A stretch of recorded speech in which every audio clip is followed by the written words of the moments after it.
Shalom, Bapak Ibu Saudara-saudariku, selamat hari Natal. Maaf lahir dan batin. Kita akan merenungkan firman Tuhan yang sampai pada kita pada perayaan hari kelahiran Tuhan Yesus Kristus di malam hari ini. Untuk itu marilah kita persiapkan hati dan pikiran kita. Kasih karunia dan damai sejahtera melimpahi kamu oleh pengenalan akan Allah dan akan Yesus Tuhan kita. Karena kuasa ilahinya telah menganugerahkan kepada kita segala sesuatu yang berguna untuk hidup yang saleh oleh pengenalan kita akan Dia, yang telah memanggil kita oleh kuasanya yang mulia dan ajaib.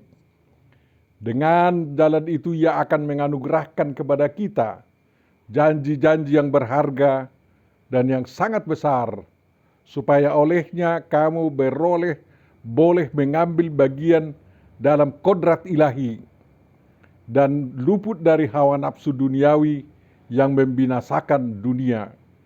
Justru karena itu kami harus dengan sungguh-sungguh berusaha untuk menambahkan kepada imanmu kebajikan, dan kepada kebajikan pengetahuan, dan kepada pengetahuan penguasaan diri, kepada penguasaan diri ketekunan, dan kepada ketekunan kesalehan, dan kepada kesalehan kasih akan saudara-saudara, dan kepada kasih akan saudara-saudara, kasih akan semua orang. Sebab apabila semuanya itu ada padamu dengan berlimpah-limpah, kamu akan dibuatnya menjadi giat dan berhasil dalam pengenalanmu akan Yesus Kristus Tuhan kita. Amin. Demikian dari 2 Petrus 1 ayat 2 sampai 8. Firman yang akan kita renungkan pada perayaan malam Natal kelahiran Tuhan Yesus Kristus tanggal 24 Desember 2021 ini ditentukan dari Mazmur 147 ayat 1 sampai 11. Marilah kita baca dan dengar apa yang disairkan dan didendangkan dalam bagian Mazmur ini. Haleluya! Sungguh bermazmur bagi Allah kita itu baik, bahkan indah, dan layaklah memuji-muji itu. Tetapi Tuhan membangun Yerusalem, Ia mengumpulkan orang-orang Israel yang tercerai-berai, Ia menyembuhkan orang-orang yang patah hati dan membalut luka-luka mereka. Ia menentukan jumlah bintang-bintang dan menyebut nama-nama semuanya. Besarlah Tuhan kita dan berlimpah kekuatan, kebijaksanaan tak terhingga. Tuhan menegakkan kembali orang-orang yang tertindas, tetapi merendahkan orang-orang fasik sampai ke bumi. Bernyanyilah bagi Tuhan dengan nyanyian syukur, bermazmurlah bagi Allah kita dengan kecapi. Dia yang menutupi langit dengan awan-awan, yang menyediakan hujan bagi bumi, yang membuat gunung-gunung menumbuhkan rumput. Dia yang memberi makanan kepada hewan, kepada anak-anak burung gagak yang memanggil-manggil. Ia tidak suka kepada gegagahan kuda, Ia tidak senang kepada kaki laki-laki. Tuhan senang kepada orang-orang yang takut akan Dia, kepada orang-orang yang berharap akan kasih setianya. Demikian firman yang akan kita renungkan dan akan kita petik maknanya demi kepatuhan kita kepada Tuhan, Jehovah Elohim Yesus Kristus Roh Kudus, Tuhan kita yang Maha Esa dan Maha Kasih itu. Berbahagia dan diberkatilah siapapun yang mendengar, memahami, menghayati dan melakukan perintah maupun kehendak Tuhan kita. Amin. Marilah kita simak satu persatu pesan yang lebih dalam dari firman yang disampaikan pada kita dalam perayaan Natal malam ini, yang dibingkai dalam tema bernyanyilah bagi Tuhan. Yang pertama, Bapak Ibu, apa yang kita rayakan dengan bernyanyi? Yang kita rayakan kelahiran Yesus Kristus. Alasannya untuk satu, mengikuti perayaan kelahirannya yang terjadi di kalangan makhluk surgawi yang dinampakkan oleh para malaikat yang menyanyikan kemuliaan bagi Allah di tempat yang maha tinggi dan damai sejahtera di bumi di antara manusia yang berkenan kepadanya. Lukas 2:14.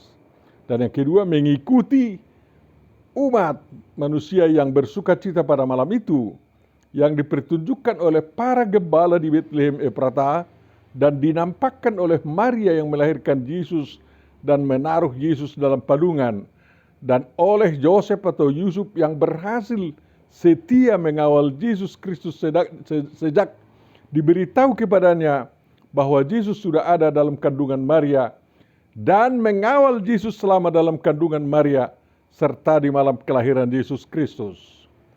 Yusuf juga berhasil menuntun Maria ke gua yang ada di Migdal Eder yang ada di Bethlehem Efrata, yakni ke tempat di mana dikandangkan atau dipelihara dengan sebaik-baiknya domba-domba calon korban keselamatan dan kurban penghapus dosa yang akan dipersembahkan di Bait Suci di Yerusalem. Di tempat ini datang atau lahir Yesus Kristus, karena dia adalah anak domba Allah yang memikul dosa dunia, yang akan menyelesaikan atau mengakhiri persembahan kurban keselamatan dan kurban penghapus dosa berupa domba-domba yang tidak bercacat dan terpilih. Dan yang ketiga, perayaan Natal Yesus adalah mengikuti sukacita para domba-domba calon kurban keselamatan dan kurban penghapus dosa. Mereka bersukacita karena sang anak domba Allah yang memikul dosa dunia yang akan mengakhiri dan menyempurnakan makna penyembelihan mereka telah datang. Sewaktu anak domba Allah ini dikurbankan di Golgota, dia mengatakan sudah, dalam bentuk perfect sempurna, sudah selesai. Yunaninya tetelestai, ibaratnya kulla. Jadi dalam merayakan Natal Yesus Kristus, para penghuni sorga, umat manusia, dan hewan-hewan bersukacita. Mereka bernyanyi mengikuti nyanyian para malaikat tersebut. Yang kedua yang perlu kita renungkan Bapak Ibu, memaknai nyanyian yang dikumandangkan di malam kelahiran Yesus Kristus. Kiranya seluruh isi alam menyanyikan Mazmur 147 ayat 1-11. Yang pertama, merayakan Natal Yesus Kristus, umat Tuhan berhaleluya, memuji Jehovah. Kita memuji Jehovah karena Jehovah dalam firman-Nya benar-benar menjadi manusia demi keselamatan kita.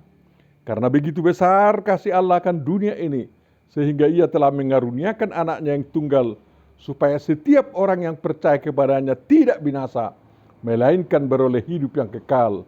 Sebab Allah mengutus anaknya ke dalam dunia, bukan untuk menghakimi dunia, melainkan untuk menyelamatkannya oleh Dia. Yohanes 3:16-17.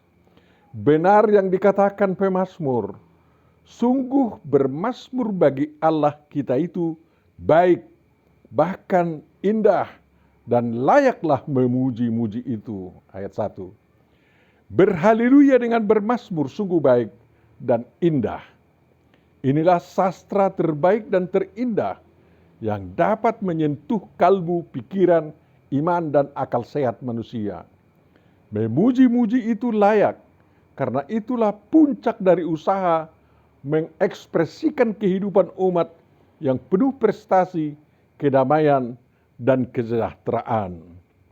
Dan yang kedua, karya Tuhan yang mengundang manusia berhaleluya dikatakan, Tuhan membangun Yerusalem. Itu berarti Tuhan mengembalikan Yerusalem sebagai kota kudus, kota damai, tempat bait suci yang merupakan tempat nama Tuhan berdiam. Kota Yerusalem dijadikan kembali sebagai tempat berkumpulnya bangsa pilihannya, yakni Israel dan pengikut Yesus, yang sempat dicerai-beraikan oleh dunia atau oleh egoisme maupun kepentingan masing-masing kelompok. Yesus yang Natalnya dirayakan itu masih terus berusaha sampai sekarang membangun Yerusalem atau kota damai di setiap tempat kita, dan rumah ibadah pemujian kepadanya menjadi tempat berhimpun segala suku bangsa. Tuhan menyembuhkan orang-orang yang patah hati dan membalut luka-luka mereka. Banyak macamnya alasan patah hati, karena gagal cinta, gagal usaha, gagal prestasi, gagal pikir, gagal paham, dan gagal lainnya. Semuanya itu disembuhkan oleh Tuhan dalam Yesus Kristus yang Natalnya sekarang kita rayakan. Kalau kita yang patah hati itu agar sembuh atau mau sembuh, marilah kita terima proses-proses penyembuhan yang sedang dikerjakan oleh Tuhan dalam Yesus Kristus untuk kesembuhan kita. Tuhan mau membalut luka-luka di hati kita, luka-luka di perusahaan kita, luka-luka dalam pergaulan kita, luka-luka dalam keluarga kita, luka-luka dalam bangsa kita. Tugas kita adalah menyongsong Dia yang hendak membalut luka-luka kita tersebut dengan perayaan kelahirannya. Maulah dibalutnya sehingga luka Anda sembuh. Yang ketiga, yang kita pujikan dalam nyanyian kita termasuk kemahakuasaan Tuhan. Salah satunya pertanda untuk kemahakuasaan Tuhan itu adalah kemampuan Tuhan menentukan jumlah bintang-bintang dan menyebut nama-nama semuanya. Manusia sampai sekarang dengan kecanggihan teropong pelacak bintangnya belum berhasil menghitung bintang-bintang, apalagi menamai setiap bintang itu. Hanya Tuhan yang tahu berapa bintang yang ada dan apa nama setiap bintang itu. Kalau ada yang melacak bintang dan menemukannya, itu hanya merupakan usaha menyingkap apa yang diketahui Tuhan, dan hanya itu secuil saja. Pemazmur memberi contoh ini adalah untuk mengatakan kepada manusia sepanjang masa bahwa Tuhan kita itu sungguh besar dan berlimpah kekuatan dan punya kebijaksanaan yang tidak terhingga. Manusia yang dapat mengakui dan memahami Tuhan seperti itu, pasti dia dapat memahami bahwa Yesus Kristus adalah firman yang menjadi manusia. Karena hal ini memberi petunjuk kepada umat manusia bahwa Tuhan itu maha besar, berlimpah kekuatan, dan maha bijaksana. Umat Tuhan patut bersuka cita dan berhaleluya karena Jehovah dalam firman-Nya datang sebagai manusia Yesus Kristus, juru selamat dunia. Yang keempat, kedatangan Tuhan di tengah umat-Nya bertujuan untuk menegakkan kembali orang-orang tertindas, tetapi merendahkan orang-orang fasik sampai ke bumi. Tuhan menginginkan agar di kalangan umat manusia tidak ada penindasan dan tidak ada orang-orang sombong yang menjadi fasik. Kedatangan Tuhan adalah untuk kemaslahatan umat-Nya. Kalau orang-orang fasik dibuat menjadi orang-orang yang rendah hati dan orang yang mau mengasihi sesamanya, maka kehidupan umat Tuhan sangat berbahagia dan penuh damai sejahtera. Penegakan orang tertindas dan perendahan orang fasik adalah hak dan wewenang Tuhan sendiri. Dalam hal ini manusia hanya mengikut tindakan-tindakan Tuhan untuk itu dan tidak boleh mendahului Tuhan. Keturutsertaan umat Tuhan mengikuti tindakan-tindakan Tuhan itu adalah dengan berdoa oleh dan bagi orang tertindas agar ditegakkan dan orang-orang fasik itu diubahkan. Dengan demikian tidak ada di dunia ini yang mengaku-ngaku sebagai tangan Tuhan menegakkan orang tertindas dan mengubahkan orang-orang fasik dengan kekerasan. Yang harus terjadi adalah pemberitaan Injil Yesus Kristus yang kelahirannya kita rayakan malam ini sebagai jalan keselamatan, kekuatan yang mengubahkan kehidupan manusia. Yang kelima, Bapak Ibu Saudaraku, masih bertambah lagi alasan kita untuk mengikuti ajakan pemazmur agar kita bernyanyi bagi Tuhan dengan nyanyian syukur, bermazmur bagi Allah kita dengan kecapi di ayat 7. Tentu saja harus jelas apa yang harus disyukuri. supaya nyanyiannya nyanyian yang diiringi kecapi atau alat-alat musik lainnya dan tidak akapela. Nyanyian diiringi alat musik itulah nyanyian Mazmur.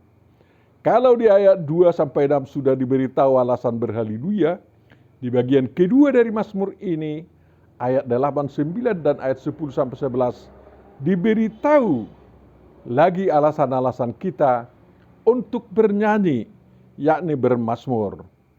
Kita bersukacita seperti malaikat dan para gembala di malam Natal itu dengan memakai alat-alat musik yang mensukacitakan kita.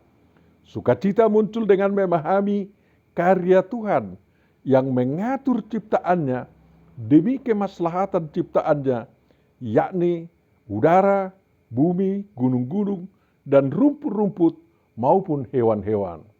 Adalah sukacita besar di bumi Israel apabila langit dipenuhi awan-awan yang menjadi hujan yang membasahi bumi sehingga tanah di bumi menjadi basah, subur, dan layak ditumbuhi rumput dan tanam-tanaman berguna bagi manusia dan hewan.